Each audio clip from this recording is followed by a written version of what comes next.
नमस्कार, मैं हूं आपके साथ मुबश्शरा परवीन और आप देख रहे हैं फोकस प्लस भारत। बुलेटिन की शुरुआत करेंगे उससे पहले एक नजर हेडलाइंस पर। पीएम मोदी की श्रीनगर में रैली। ये रैली घाटी में उम्मीदवारों के लिए समर्थन जुटाने का हिस्सा।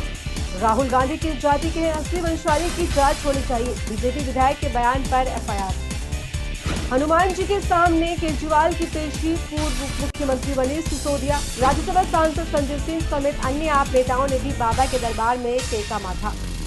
पिछली सरकार में तिरुपति के लड्डुओं में इस्तेमाल होती थी जानवरों की चर्बी। सीएम नायडू का चौंकाने वाला दावा। जम्मू कश्मीर विधानसभा चुनाव के पहले फेज में 59% मतदान के एक दिन बाद प्रधानमंत्री नरेंद्र मोदी गुरुवार 19 सितंबर को श्रीनगर में एक पब्लिक रैली को खिताब करने के लिए तैयार है।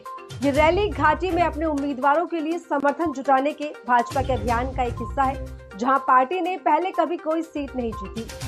कश्मीर की 47 सीटों में से भाजपा ने 19 निर्वाचन क्षेत्रों में उम्मीदवार उतारे हैं, जो कुल सीटों के 1/3 से भी कम है और 2014 में हुए पिछले विधानसभा चुनावों से भी कम है। भारतीय जनता पार्टी ने कहा है कि ये रैली श्रीनगर के शेर कश्मीर पार्क में होगी, जिसमें 30,000 पार्टी कार्यकर्ताओं और समर्थकों के शामिल होने की उम्मीद भी जताई जा रही है। कांग्रेस तो कुछ वोटों के लिए हमारी आस्था और हमारी संस्कृति को कभी भी दांव पर लगा सकती है। कांग्रेस का जो शाही परिवार है, उसके वारिस ने हाल में विदेश में जाकर क्या कहा है, ये आपने भी सुना होगा। वो कहते हैं, हमारे देवी देवता भगवान नहीं है।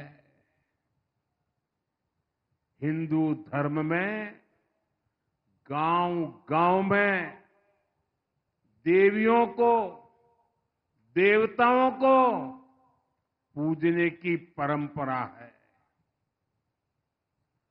हम इष्ट देवों को मानने वाले लोग हैं।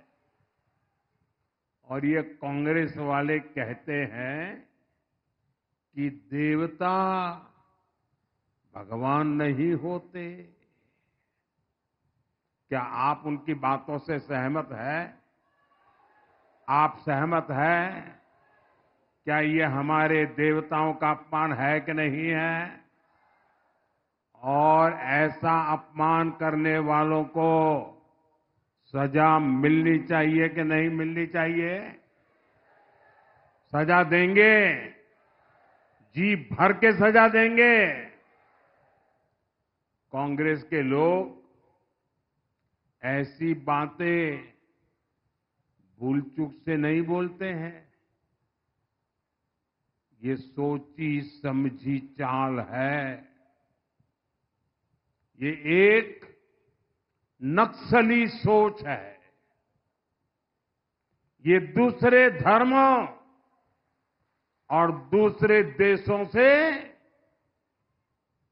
इंपोर्ट की हुई सोच है। आज कांग्रेस पर इसी नक्सली सोच का कब्जा हो गया है। इसलिए आपको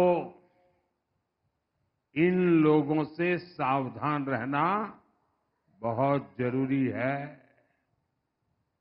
साथियों, इसी नक्सली सोच के साथ कांग्रेस ने यहां डोगरा परंपरा पर भी हमला किया, अनाप शनाप लांछन लगाए।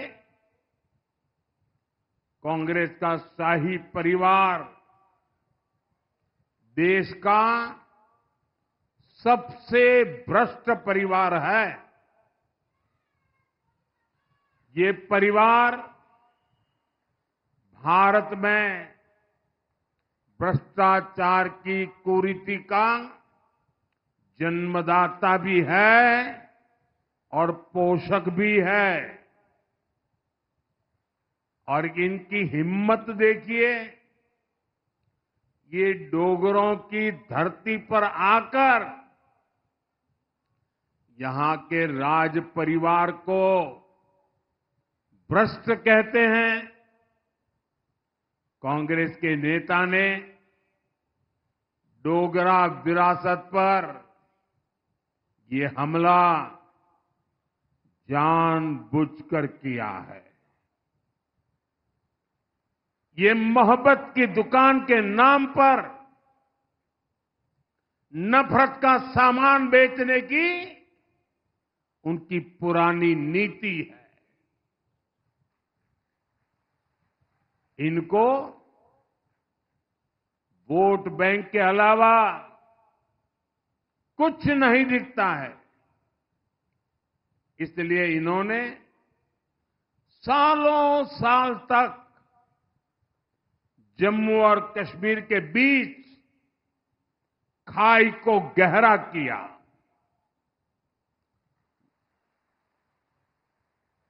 जम्मू के साथ हमेशा हमेशा भेदभाव किया,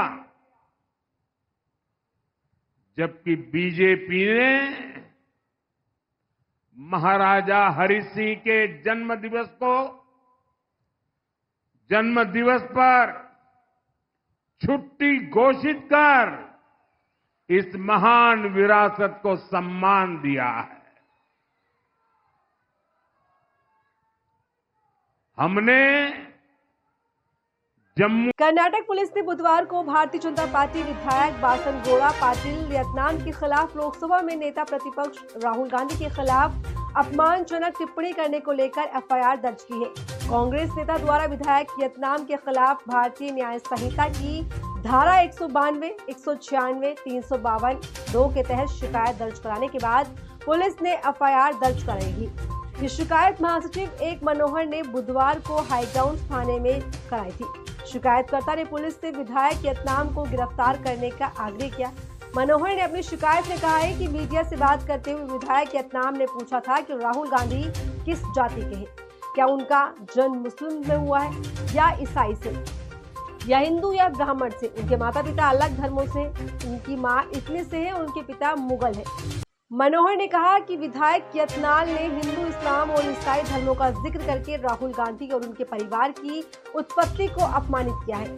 यत्नाल ने मांग की थी कि राहुल गांधी की असली वंशावली का पता लगाने के लिए जांच होनी चाहिए। इस साथ समर्थकों का हुजूम था। सब एक साथ करोड़ प्लेट स्थित प्राचीन हनुमान मंदिर में बजरंगबली के दर्शन पूजन करने पहुंचे। मंदिर पहुंचकर केजरीवाल ने पत्नी के साथ विधिवत रूप से बजरंगबली और शिवाजी की पूजा की।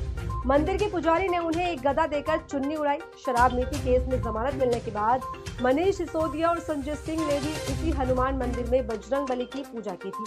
अंतरिम जमानत के बाद 2 जून को सरेंडर करने से पहले भी केजरीवाल ने इसी मंदिर में बजरंगबली के दर्शन किए थे। बीते शुक्रवार शाम को जेल से छूटने के बाद अरविंद केजरीवाल का आम आदमी पार्टी के नेताओं और कार्यकर्ताओं ने ढोल नगाड़ों के साथ और आतिशबाजी के साथ स्वागत किया था।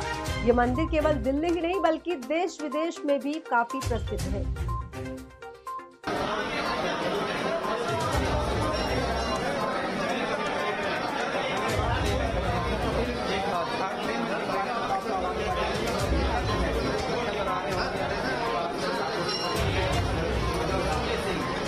आंध्र प्रदेश के मुख्यमंत्री चंद्रबाबू नायडू ने एक चौंकाने वाला दावा किया है। उन्होंने कहा है कि वाईएसआर कांग्रेस द्वारा संचालित पिछली सरकार के दौरान तिरुपति बालाजी के लड्डू बनाने के लिए जानवरों की चर्बी का इस्तेमाल किया करता था। हालांकि नायडू के इस बयान का वाईएसआर कांग्रेस ने खंडन कर दिया है।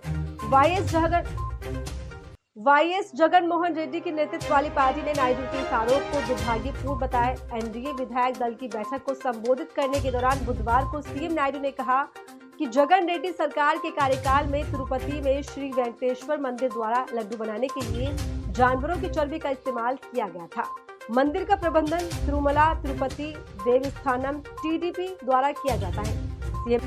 सीएम नायडू ने कहा, पिछले 5 वर्षों में वाईएस और कांग्रेस के नेताओं ने तिरुमला की पवित्रता को धूमिल किया है। उन्होंने अन्नदातम की गुणवत्ता से समझौता किया, यहाँ तक कि घी के बजाय जानवरों की चर्बी पीएम मोदी की श्रीनगर में रैली, ये रैली घाटी में उम्मीदवारों के लिए समर्थन जुटाने का हिस्सा। राहुल गांधी किस जाति के हैं, असली वंशावली की जांच होनी चाहिए, बीजेपी विधायक के बयान पर एफआईआर। हनुमान जी के सामने केजरीवाल की पेशी, पूर्व उप मुख्यमंत्री मनीष सिसोदिया, राज्यसभा सांसद संजय सिंह समेत अन्य आप नेताओं ने भी बाबा के दरबार में टेका माथा। पिछली सरकार में तिरुपति के लड्डुओं में इस्तेमाल होती थी जानवरों की चर्बी, सीएम नायडू का चौंकाने वाला दावा।